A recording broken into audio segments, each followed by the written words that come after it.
Sa Hazel, Yes, ate. syempre kilalang kilala ka ng lahat bilang runner-up ng Pinoy Pop Superstar! Pero nung sumali ka, balita ko, even before you joined the contest, kumakanta ka na talaga.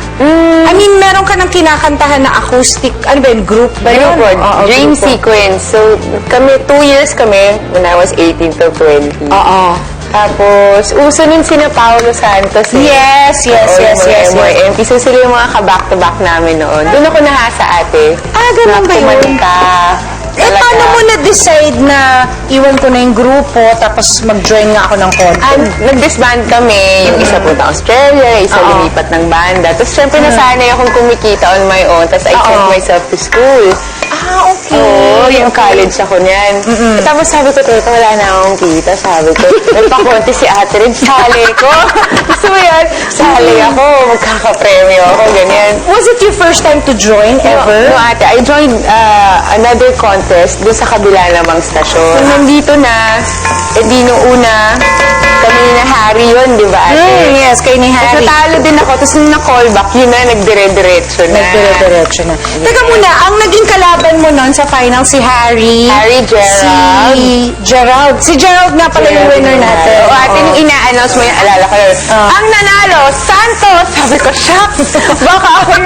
Oo, kasi dalawa kayo, pareho kayong Santos eh. Oo, nakakatawa. Masaya experience na yun. Pero alam mo, na-miss ko nga yung ganong klaseng show, yung singing contest. Kasi hindi lang ako yung hindi lang yung contestants yung nakaka-experience ng contest mismo. Pati ako rin eh. Pati ako kinakabahan ako for them. Ganun naman ang contest talaga. Every time ako nasa stage. Ganun talaga ang contest. Mahirap talaga. Yan, alam mo yan. Yes, yes. Pero alam nyo, mga kapitbahay, itong si Hazel, hindi lang singer na ngayon. Oh, wow. Diba? Kasi umaarti ka na rin. Artista na ako. Umaarti ka na rin. Umaarti ka na ng bonggang-bongga. As a matter of fact, Teatro na. na very successful. Oh my God. Okay, thank you. Nag-umpisa muna yan sa isang napaka-successful din na run ng Katie. Katie the Musical. Yun ba yung start mo talaga? Doon ka talaga nag-start? Doon naman nag-start talaga, ate. Kasi, si Gian, you know Gian? Yes, yes. Ano talaga yung theater guy talaga siya. So sabi niya, uy, audition ka, audition. Oo. Lahat ng plays niya yata pinapa-audition ako. Parang hindi ko pa nakita yung sarili ko umarte. Parang natatawa Hindi, ako. pero nag-ano ka na rin dito nun eh. Nag-drama ka na dito eh. Hindi, ate, nagdrama na ako after Katie. The actor na ng Katie. After ng Katie. So, nag-audition ako noon.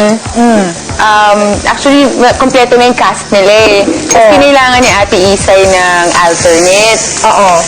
Kasi medyo hawi kami ni Ate Isay. Yes, actually, bakit kayo magkapatid? Hawi kami ni Ate Isay. Oo. Tapos yun, instead of being an alternate, ginawa na akong young Katie. Oo. Kasi parang nakita ng director, medyo hindi ko pa kaya yung older version ng Katie kasi baguhan lang ako. Tapos mula po nun, ayun na-enjoy ko yung teatro. Na-enjoy mo yung teatro? Masaya po siya. Kakaiba din talaga siya. Pero actually, if you think about it, mahirap ang teatro. Mahirap, Kasi ate. hindi siya kagaya kunwari ng drama-drama taping na pwede mong i-do. Pwede ka mag-take two. Ito kasi, multi-talented ka rin dito ng bonggang-bongga. Kailangan mong mag-lines, mag-drama, sumayaw, at kumanta. at the Oh my same God! time. All at the same time. Kaya nga maraming Mahirap. rehearsals eh. Months before the opening, kailangan rehearsing kayo everyday, almost everyday. Almost every day, oo. Oo, kasi talaga namang kinareer.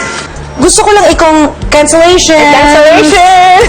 Sa Rock of Ages na talaga namang 1,000 shows na yata. Thank you! Ayan. Salamat po. Si ate nakanood natin. I saw it. It was such a wonderful musical. First of all, it's original. Music po talaga natin. Kultura natin. Kultura natin. Very Istorya Pinoy natin. kwento. Oo. So talagang, you will be proud when you watch it. That's how I felt actually when I was watching it. Thank you!